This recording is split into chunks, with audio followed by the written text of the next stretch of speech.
Imagine a video game without its music. It probably wouldn't have the same impact on you. This is especially true for JRPGs, as this genre has the most memorable soundtracks in all of gaming. So let's have some fun and look at the 9 best JRPG soundtracks of all time, in my opinion and in no particular order. Let me know in the comments, what are your favorite JRPG soundtracks? Alright, let's go. I could easily fill the complete list with only Final Fantasy, but I'm not gonna do that. Final Fantasy XIV had to be on this list though. Masayoshi Soken created one of the best soundtracks in the whole series. With well over 700 tracks, you can be sure that there are a lot of bangers in it, and the diversity is remarkable. Tracks range from calm, melancholic and sad,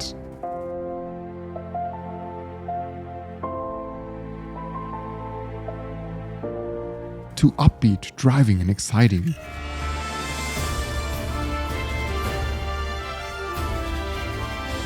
And sometimes just weird and quirky.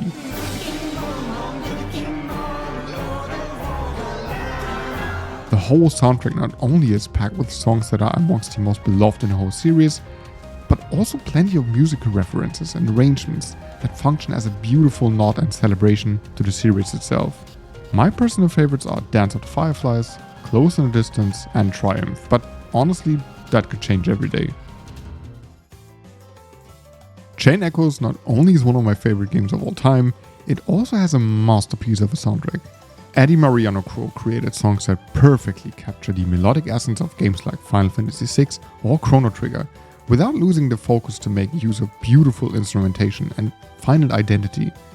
What I love about this soundtrack is how many songs seems to put a spotlight on a different instrument, with all the others supporting the melodic concept played by it.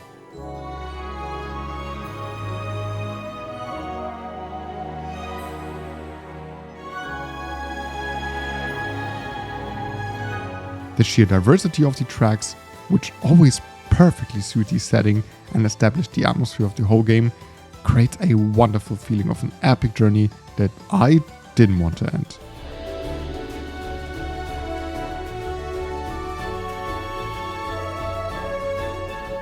My personal favorite tracks are the Dancing City of Farnsbord, Calling Upon Bravery and The Rainy City of Torment. I listen to the soundtrack on repeat on Spotify and I can recommend you do the same. Ys 8 Lacrimose of Dana has one of the most over-the-top soundtracks in the whole genre, and I absolutely love it. There are songs that are smacked in your face so hard that you can't help but start headbanging.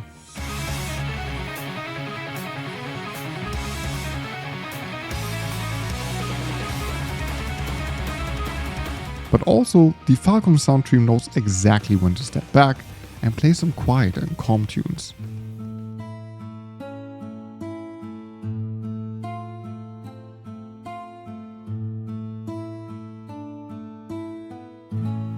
If you listen to them separately, you wouldn't necessarily think that some of these songs belong to the same soundtrack or fit well together. But somehow it all works and makes sense in this world. This variety creates an interesting dynamic that underlines the ups and downs on your journey and really keeps you on your toes. Some of my favorite tracks are The Drifting Village, Inclusian Dance and Vanishing Tray, which has to be one of the coolest video game tracks ever written. If I had to describe Dragon Quest VIII soundtrack with one word, it would be beautiful. Back on the PS2, this was one of the first games to make use of a fully orchestral soundtrack, and it's still one of the best to date. The amount of space every instrument gets in this orchestra creates a wideness that perfectly underlines the long journey our protagonists are on.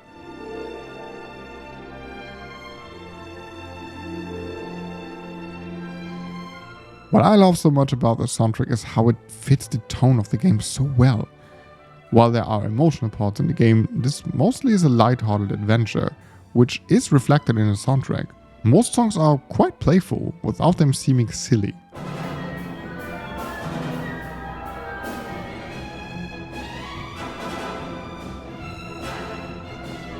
Koichi Sugiyama created this and pretty much every other Dragon Quest soundtrack, but this has to be his magnum opus. My favorite tracks are Strange World, Mysterious Tower and Traveling with Wagon. Yeah, I'm dead serious when I say that this is one of the best and most underrated JRPG soundtracks of all time. Motoi Sakuraba composed a soundtrack that seems all over the place when you listen to it for the first time. But it all makes so much sense and works so well, as it's kind of the musical reflection of the setting of the game. You know how technically advanced meets underdeveloped in a game? Kind of the same thing happens with the soundtrack. There are calm songs, often led by beautiful flutes.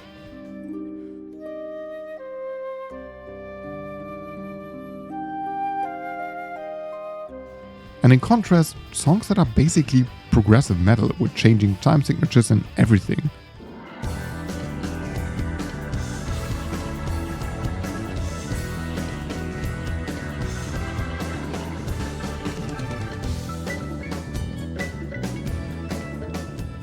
The driving boss themes, relaxing town themes, and epic dungeon themes are so unique and the instrumentation so fascinatingly diverse, it's almost shocking that people don't talk about this masterpiece.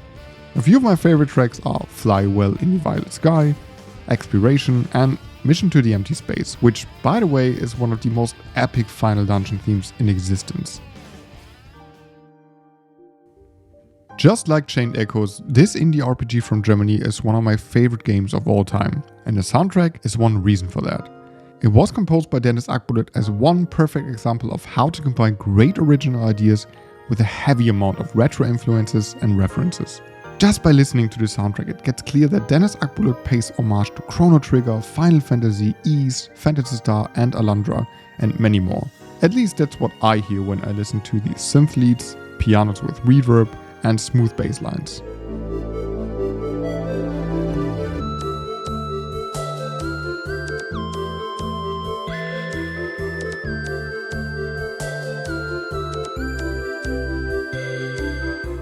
What I love about the soundtrack the most is how many melodic ideas every single track incorporates, which means you're constantly rewarded with something new for your ears, and that keeps the soundtrack interesting for a long while.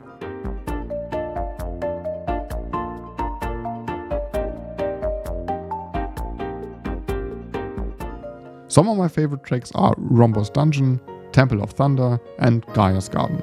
Honestly, go check that soundtrack out on Spotify, it's so beautiful. Come on, you probably all waited for this to appear on this list, right? Keiichi Okabe and a few other composers created one of the most impressive, impactful, and most importantly, unique game soundtracks ever. The haunting melodies are a perfect fit for the desolate post-apocalyptic world, and combined with the mesmerizing vocals, they emphasize the feeling of isolation and loneliness like no other game.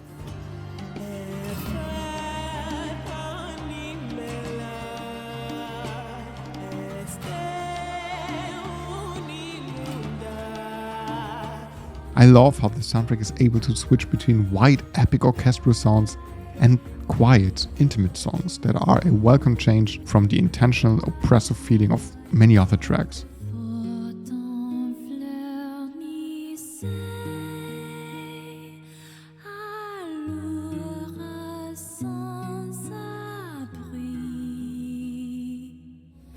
And I also love how the vocals are the player's only connection to humanity, and how the fact that this is a fantasy language creates it distant to humans at the same time. Some of my favorite tracks are Memories of Dust, Voice of No Return, and Peaceful Sleep. But of course, everything is composed masterfully and should be listened to in the context of the game. Another retro-style soundtrack, and one that simply blew me away. Eric W. Brown composed a soundtrack reminiscent of RPGs from the SNES that sound so retro you could think they were actually written in the early 90s. These strong melodic ideas are powerful, fun, and you won't be able to get them out of your head.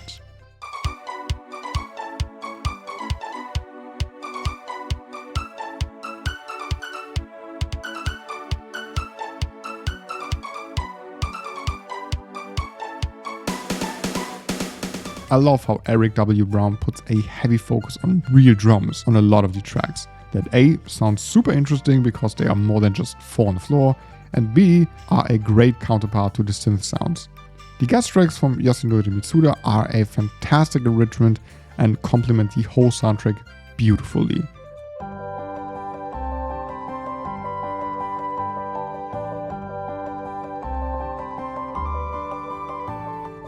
Just by listening to the soundtrack, you can feel the love for all the JRPGs in every second of this masterpiece. My favorite tracks are Encounter Elite, Trials in the Mist, and Eternal Bonds of the Warrior Cook. The soundtrack is available on Spotify, but it's best to experience this in the context of the game, so go get that played if you haven't yet. Yep, another Final Fantasy title and my favorite soundtrack in the series. What is left to say about this masterpiece that hasn't already been said? Nobuo Uematsu is a legend and composed a lot of the most iconic and memorable music in all of gaming. And I think Final Fantasy VII is his best work. The way that the music creates such a palpable atmosphere, which is so unique to this game, is basically unmatched.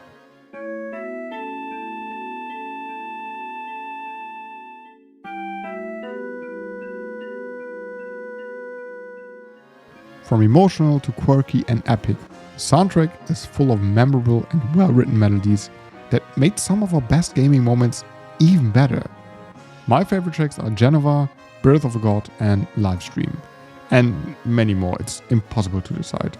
This will always be my favorite game of all time, and my favorite soundtrack too. Alright, these are my favorite JRPG soundtracks of all time. Obviously I haven't played every JRPG out there, so tell me in the comments what you think are the best JRPG soundtracks. If you enjoyed this video, subscribe and don't miss any of my future videos about JRPGs, Metroidvanias, indie games and more. Thanks for watching, have a great day, and I'll see you in the next video.